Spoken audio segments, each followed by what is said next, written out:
એસએમસીની વધુ એક મોટી કાર્યવાહી અરવલ્લીના ધરાસણ વિસ્તારમાંથી ₹30.98 લાખનો વિદેશી દારૂનો જથ્થો જપ્ત।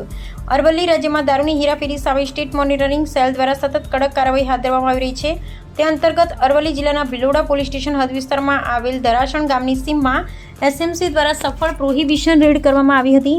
પ્રાપ્ત વિગત અનુસાર તારીખ 10 જૂન 2026ના રોજ તોડાથી પલ્લા તરફ જતા માર્ગ પર બાતમીના આધારે હાથ ધરાયેલી કાર્યવાહીમાં વિદેશી દારૂનો મોટો જથ્થો ઝડપી પાડવામાં આવ્યો હતો। દરોડા દરમિયાન કુલ 2829 IMFL બોટલ અને ટીન કબજે કરવામાં આવ્યા હતા, જેની અંદાજિત કિંમત ₹10,88,208 થાય છે। પોલીસે ઘટના સ્થળેથી દારૂ ઉપરાંત એક ફોર્ચ્યુનર કાર કિંમત ₹20 લાખ અને મોબાઈલ ફોન કિંમત ₹10,000 પણ જપ્ત કર્યો હતો। આમ કુલ ₹30,98,208નો મુદ્દામાલ કબજે કરવામાં આવ્યો છે। આ મામલે પ્રોહિબિશન એક્ટની કલમ 65A, E, 81, 83, 98B અને 116B હેઠળ ગુનો નોંધવામાં આવ્યો છે। જોકે દરોડા દરમિયાન કોઈ આરોપી સ્થળ પરથી મળી આવ્યો ન હતો। પ્રાથમિક તપાસમાં જાણવા મળ્યું છે કે અજાણ્યા શખ્સો ફોર્ચ્યુનર કાર મારફતે ગેરકાયદેસર વિદેશી દારૂનું પરિવહન કરી રહ્યા હતા।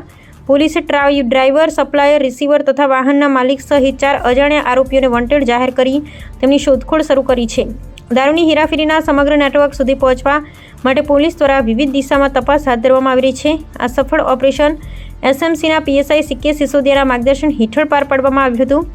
રાજ્યમાં પ્રોહિબિશન કાયદાના અસરકારક અમલીકરણ માટે એસએમસી દ્વારા હાથ ધરવામાં આવતી આવી કાર્યવાહી દારૂના ગેરકાયદેસર વેપાર સામે મહત્વપૂર્ણ સાબિત થઈ રહી છે। અહેવાલ